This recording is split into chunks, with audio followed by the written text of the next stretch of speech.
And at this point, may we invite DOST Secretary Renato Solidum Jr. to introduce our keynote speaker. Ladies and gentlemen, the President of the Republic of the Philippines, His Excellency Ferdinand R. Marcos Jr.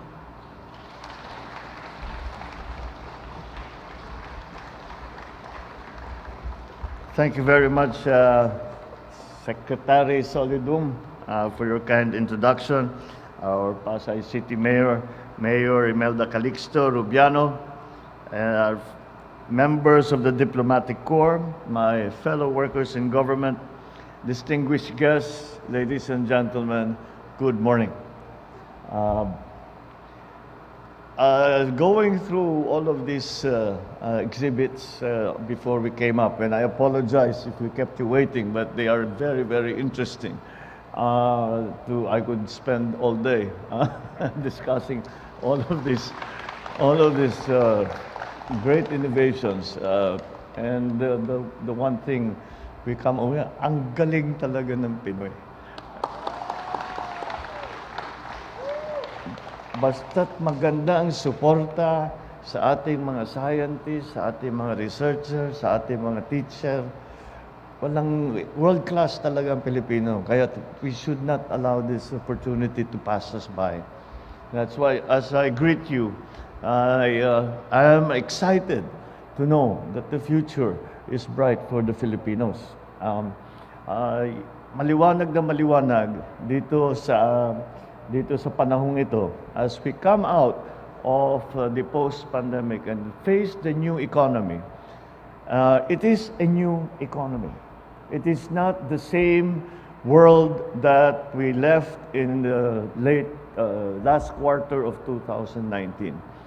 And when, let us say, the pandemic is managed, well managed, let us say the crisis in Ukraine may have diminished somewhat, we are facing a new world, very much a new world. COVID changed everything. And because it is a new world, we must face, these are new problems that we are facing, and therefore we need to find new solutions. And innovation is the key. Innovation and agility. Yun ang mga buzzword ngayon. Innovation and agility. In being able to adjust properly with new ideas, with new systems, with new science. That is going to be the lifeblood of your survival in the coming years. And so that is why this celebration that we are doing of Science and Technology Week has taken on an added meaning, because the innovations that will come, that we will need, a large part of that will be from pure science and technology. There are also the social sciences, which we still need, we also have to look at. But nonetheless, hard sciences will play a large, large part when it comes to the new solutions that we are looking for in this new world that we are going to have to live in. We underscore the important role of our scientists, our researchers, and engineers who diligently conduct studies, generate new knowledge, and devise better strategies to safeguard and advance well-being of Filipinos. I cannot proceed without tipping my hat to my father, President Marcos, who through Proclamation 2214 institutionalized the National Science and Technology Week. And through the decades, this celebration has continued to create a platform for professionals, for administrators, for policymakers, and for students to converge and collaborate in order to harness the power of science and technology, solving many of society's problems, finding opportunities for growth and for development. So I congratulate the DOST for holding once again and giving it the proper highlight and focus in this annual celebration of NSTW and organizing exhibits and activities that aim to educate, encourage, and enhance the skills of our scientists, inventors, and advocates. The reaction that I have is that as usual, when we see all of these very clever technologies being displayed, always we come up to the problem of scaling.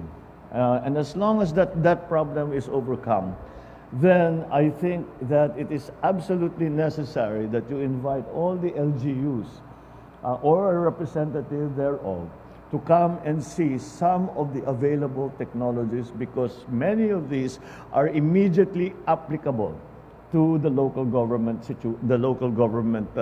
local communities around the country.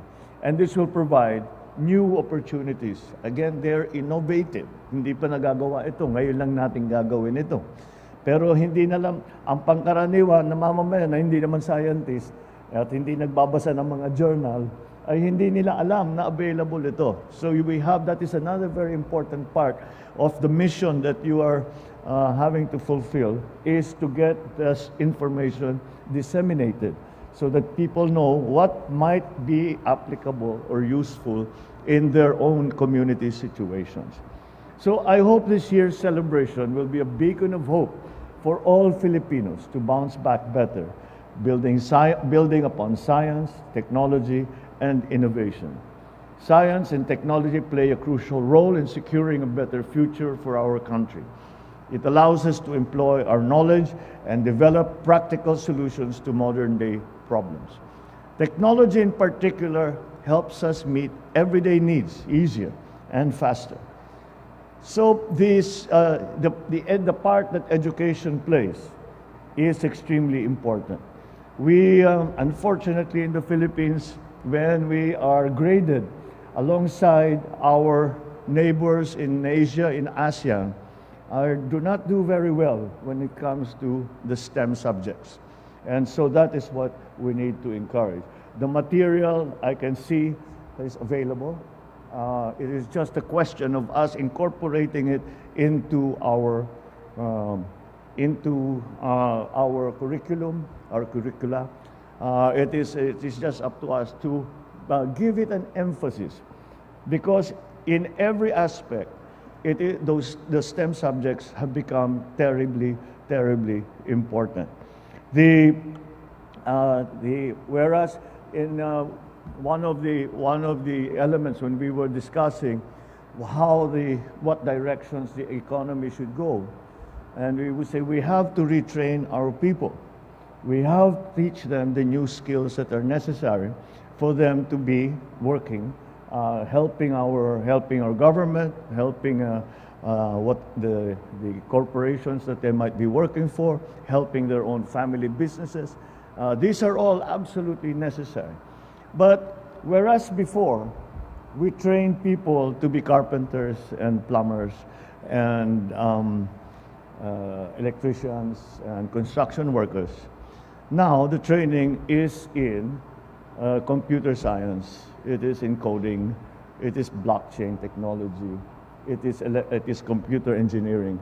All of these things are now the new world that we are facing. And that is why I keep stressing how important science and technology and innovation, the innovation that science and technology allows, how important it will be for our success in the coming years. But with that, I express my gratitude to the DOST for your continuous pursuit of scientific and technological advancement, developing meaningful partnerships amongst the academic and government agencies, research institutions, and local industries. We acknowledge, of course, that DOST's attached agencies, their efforts, the regional offices for continuously implementing programs that create solutions to address the country's pressing problems on food security, job creation, health education, and climate change adaptation, amongst others. This is the overarching subject now, upon which touches on every aspect of our life. As an administrator, every time we speak of any subject, you can talk about agriculture, you can talk about public works, you can talk about tourism, any subject, sumisilip yung subject ng climate change. It affects everything and everyone.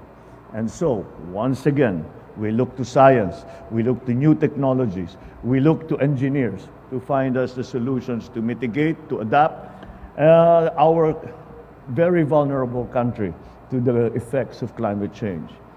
One of the notable examples that I have seen is the GeoRisk PH, the integrated system, the country's platform for data gathering, sharing, and analyzing hazardous and risk information. This will be used for efficient hazard and risk assessment, climate and disaster resilient planning, land use, and development planning. I think there are no one will argue that these capabilities are absolutely necessary for the Philippine condition. Another two are the cradle and setup programs, which are designed to help companies as well as MSMEs to improve their products, their processes, and services to boost their productivity and competitiveness through various science, technology, and innovation interventions. One of those is the partnership between the DOST and the DTI, the Trade and Industry, to create an environment that is conducive to startups. Because dun lalabas, that is where we will begin to see the new innovations that will come up. The startups will be the ones to introduce that into the system. And the other digitalization effort that we are doing for the MSMEs is creating a market, a digital market for the MSMEs to connect them not only to local suppliers and local consumers, but also to international systems, and hopefully this will increase their capabilities and increase their economic activities. So your efforts do not only generate development opportunities for young scientists, they contribute to our shared goal of enhancing the quality of Filipino life. With new leadership in the OST, I'm confident we will further advance the progress we have made in science and technology and gradually establish the Philippines as a center for excellence in R&D. You can rest assured this administration wholeheartedly supports these initiatives, pushing for science and technology, research and development-based solutions to our country's problems, especially in the immediate future in agriculture, but after that, in trade. I also urge the DOST and all other concerned agencies to allocate resources to institutions that carry out research and development and integrate these in government programs. What Dr. Solidum and I have discovered is that there are many research institutions who are doing really remarkably good research. However, the problem that we are finding is that that research is not directed. Everyone has their own program, has their own projects. It's not their fault. They're studying what they're interested in. We in government have to give direction so that the output of our R&D is immediately useful to our farmers, to our businessmen, to our MSMEs, to our citizens. And that, I think, is a quick, that's something, I've spoken to some of the researchers and some of the, those that are administering the research institutes around the country, not only agriculture, but all kinds of other R&D. And they are willing to take direction from us, from the private sector, as to what are the necessary technologies for the Philippines in terms of improving, well, again, climate change mitigation, adaptation, and our food supply, our economic transformation, all of these things. And once again, science and technology, I am very confident is going to provide so many of the solutions, which should not be a surprise as we live in a very techno-centric society and economy. Accordingly, the administration assures you of our firm commitment in championing science and technology researches, developing data-driven and science-based policies, implementing evidence-based responses, supporting your community. I challenge DOST and their partner institutions to continue to provide more scholarships to Filipino students to develop a bigger pool of scientists, researchers, innovators in the country. Through this, we will institute a scholarship program specifically for STEM students. And this will not be limited to those who have shown their capabilities, their ability, and how they deserve these scholarships here in the Philippines, but to any institution that they are accepted to abroad. So this is important so that we continue to develop our workforce, we continue to develop our capabilities and our knowledge. Lastly, I encourage our Filipino scientists, researchers, inventors, and innovators, continue sharing your expertise, especially to young people, although they are the ones who are sharing the technology with us. I urge you to stay in the country as you pursue your career. We will continue to support you and continue to look to you to be active partners of the government. Let us dedicate our knowledge and skills, work harmoniously, so as to uplift the lives of our countrymen as we take further strides towards a more informed, a more inclusive, more prosperous, more sustainable nation. Maraming salamat po at mabuhay po kayong lahat. Maganda pong umaga.